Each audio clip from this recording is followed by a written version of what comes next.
There you have it, ladies and gentlemen. Thank you very much, Vertigo and Abstract, for taking us through that draft. The crowd is hyped. You can hear the Let's Go Slate sneaking into our mics. But of course, ladies and gentlemen, on to the first game we go on to the grand finals. This is RSG going up against SLATE. 5 seconds. Here into Sanctum Island, we have the entire map divided into two. Blue and red. One at the bottom left and one on the top right. The one, of course, that is going to be representing red side in this case is going to be RSG. Diablo, 505, Baby Cakes, Bray, and Lolzy. While on the opposite counterpart, blue side, we have FMM, Sailor, Adamir, Gear, and JPL. All of these heroes and all of these players are starting with their own individual start without anything too crazy. Except for the fact that JPL doing JPL things decided to go straight into the enemy's jungle. Yeah, going in the back line, going commando, but he's taking a lot of damage. RSG, I think Bray doesn't feel phased at all. As the Bucks here, you should be able to rotate from one jungle camp to the other very quickly. So SLATE is hoping on that. Now, there's something that's breaking the MO right here. Lolzy playing as that Estes. Definitely not something that we have seen at all. Very much, well, a pocket pick from Lolzy, and definitely not something that I am expecting at all. This brings down their aggressiveness in the early stages of the game. This is more about the turtle composition. This is really all about their turtling up in order for them to scale over to the later stages of the game. Yeah, of course, for the side of SLATE, there is some form of answer using that chill, but oh, yeah, Unstoppable Force on top of 505 this early on, but take a look at the amount of heals Lolzy can provide. 505 doesn't really need to go back and reset. There's way too much sustainability all across the board from SLATE to RSG. This game really boils down to who is able to survive any team fight the longest. And even at this point in time, it's kind of tough to answer the question. But once Estes is level 4, we know very well that RSG will have a massive power spike in terms of that sustainability that I was talking about. As such, they can be a lot more aggressive in taking objectives, but they can't be overextensive. Yeah, but take a look at where SLATE is now. The Jawhead nowhere to be seen, whereas RSG will take up this turtle absolutely free. Adamir using the ultimate to get on out. First turtle goes over to RSG, but Gear is already here. Unstoppable Force going in. Baby Cakes get tossed. Oh my goodness! FMM is the one that gets tossed instead. The Blazing Duet managed to kite FMM away, but Lolzy, oh no, he is here. Gear on single down the hell. He's unable to connect. On top of that, Gear get out scot free. Just by a hair. It is really all about the positioning that that Gear has put himself in. Definitely tough to put himself there, but of course, even though we are looking at the fact that both teams are still 0-0, there is still a lot of probabilities that we could be looking at, such as the difference in emblems and how that is going to be changing the game. Between the junglers, we're looking at Bucks here that picked up the Demon Hunter, while on the other side from Team SLATE, we have Gear that picked up Killing Spree. Yes, Killing Spree, not Demon Hunter, not High and Dry. It is Killing Spree. He does want to move on from one place to another. A lot of quality of life changes into how he will play as this Jawhead. Yeah, he will definitely want to use that Jawhead to dive into back line to jack one person. If that's a kill, he's able to go out. This Jawhead is playing more like an assassin. In the meantime, RSG, they're looking around at the bottom side. That is Diablo waiting in the bush, but he will be scouted out by the members of SLATE. The entirety of RSG, they would want to congregate themselves and of course get close to one another as soon as possible whenever the clock is online. But they also just can't move together too closely, especially since they do have a couple of heroes that can be pretty elusive and agile when it comes down to using movement skills, namely Diablo. But Diablo, knowing how Diablo plays, he's always going to be at the other side of the map and just not going to be part of the action. Ejector connects on number 2, and here comes Sailor coming with the ultimate at the same time. 505 is the one to pick up the first, but for now it is going to be Sailor. Oh dear lord, taking down Lolzy at the same time. FMM on the other side of that. Cosmo Tang affected on top of Baby Cakes, but the fight is not over yet. JBL will get aggressive upon, but Diablo, oh no, he's here. He's going in. I think he's trying to get activated, but FMM tried to kill for it. Would not be able to secure his teammate, though. But the members of RSG, they take a lot of kills, and also the turtle in the pocket. A 3-4-2 trade, and as RSG has managed to find themselves on top in terms of of value of kills as well as objective. A total of 2 turtles has been taken by RSG, putting themselves well over 2,000 gold on top of SLATE. Game is definitely not over just yet, but with a peek on the items, we will have a better idea exactly what kind of composition that they're trying to go for exactly and what kind of game plan they are heading into. Of course, looking at the items, you already see the Phobias already going in that clock. That means that the Phobias will need some time, and time is definitely what SLATE needs. But right now, it's all focused about making sure that they don't give too much structures away to RSG, maintaining that gold lead as close as possible and catching up during the mid-late games of that fight. But of course, Bray, RSG, Bray is rolling, man. He's going around the map, securing neutral objective. They're trying to get some, mid-game pressure using on top of Diablo, but JPL looking for some pick-off would not be able to find it. And for SLATE, they need to go all in. Estes will build it all the way up if you let him go, but okay, Diablo, oh, he's in trouble though. 2 members sticking on top of them, and they're picking that up. No way that Diablo will be able to get away. Oh, no way, Jose. I gotta have to say, bottom lane is now completely clear, and SLATE now has an advantage with a pressurizing lane in the bottom. RSG would want to open up ways in order to punish the rotations coming in from RSG as much as possible. So whatever it is, RSG's movements have to be reactive to SLATE. So far, Estes hasn't quite been in the crux of the fights most of the time because, yes, he has been trying to go for babysits.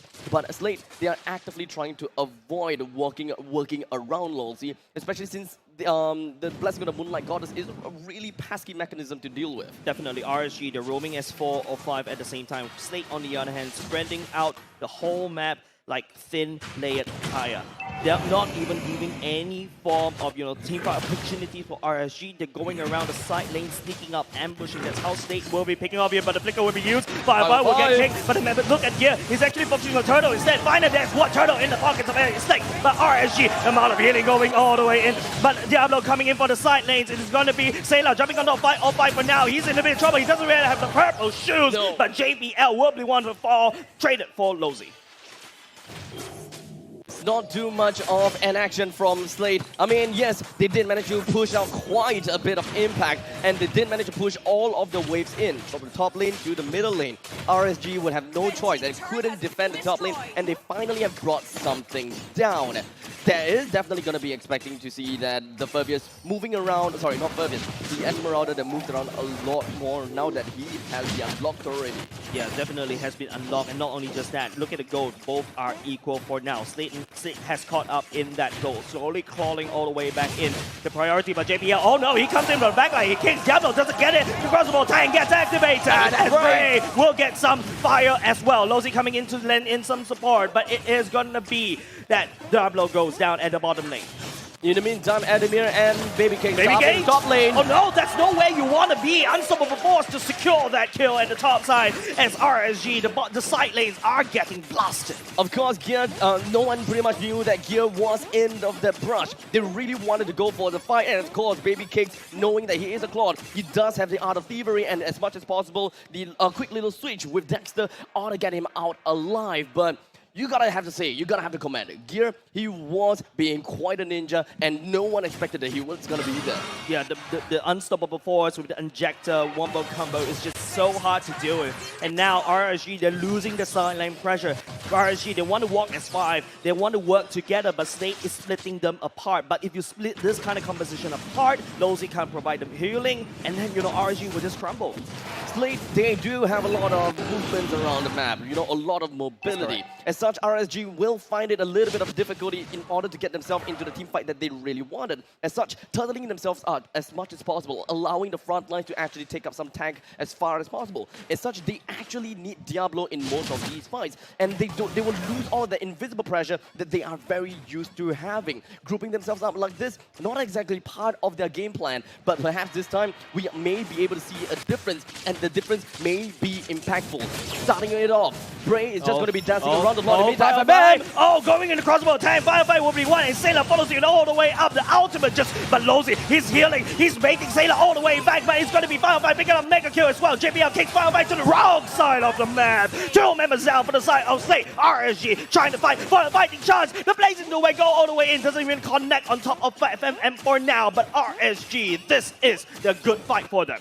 Diablo puts himself into the faces of the enemies. Oh, wait, hold on a second. Not over Bray. Oh, no, Gear, where did you come from? Unstoppable force on top of Bray, and then all of a sudden you don't really have the retribution, and SLATE will run away, perhaps with a Lord.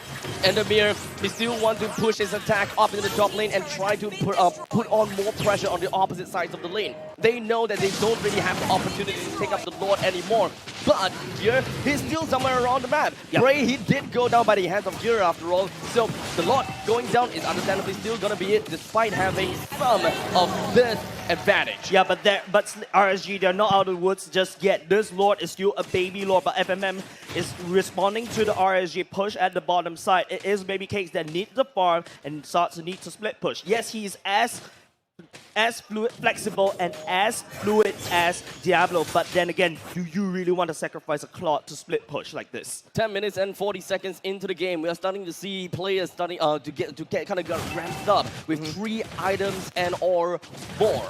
Especially when it comes down to 1-1. 4 items has already been built up. The counterpart is going to be the Claude, which only have 3 full items built up.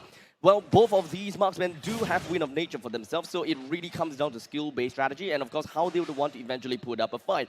RSG's way of putting up a fight is that they will always want to put someone in the front lines in order to tank as much as possible, putting Bray or Diablo as the bait. Whenever they realize that, look, Sailor is coming in, they do have the mobility, they will rush down, or rather rush backwards in order to split Sailor away from the rest of the team, and that is where they will single one person out. Ademir, the slow coming in for the final fight. Ademir will be able to walk on away just now, but concealed play going in. JPL looking for some pickup. Firefly is the victim, but it's going to be Firefly using the purple shoes, and FMM, he shut down Firefly, and now the Lord is still standing. RSG, they need to try to defend using Estes, the Blessing of the Moon Goddess gear, looking for some pickup. JPL going all the way back in the front line, but tossing Sailor all the way to the front line instead. SLATE will focus on the turret instead, and Sailor just racking havoc at the back line, but RSG, they are split up. SLATE right now on a bit of hell. Diablo trying to make something work, but Sailor jumps into the air and misses Diablo for now, but Lozy desperately healing for RSG, trying to hold FMM. Wind of Nature coming back in. RSG, they will not be able to pursue.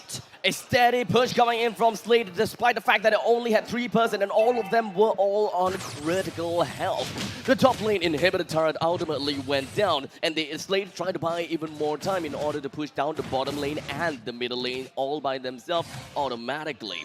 SLATE have got a total of 7 turrets taken down already, and RSG, they are definitely having some difficulties. 3,000 gold deficit from them, and the best that they can do right now is open up the map as much as possible in order to flush out where JBL is. They need to deny all of this map control. They need to ensure that SLATE doesn't have their eyes on them.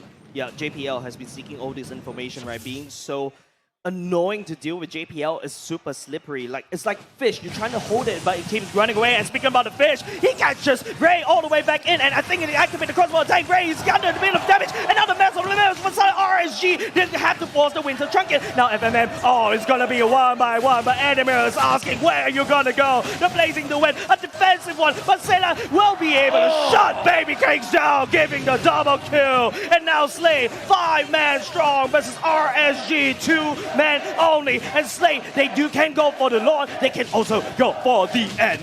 They are definitely going to the end. SLATE only have 2 person to deal with, and it doesn't seem like they'll be able to do going quite in, much. Diablo, nowhere to run. It's just Lozy left in the base, and SLATE, they will pick up game number 1.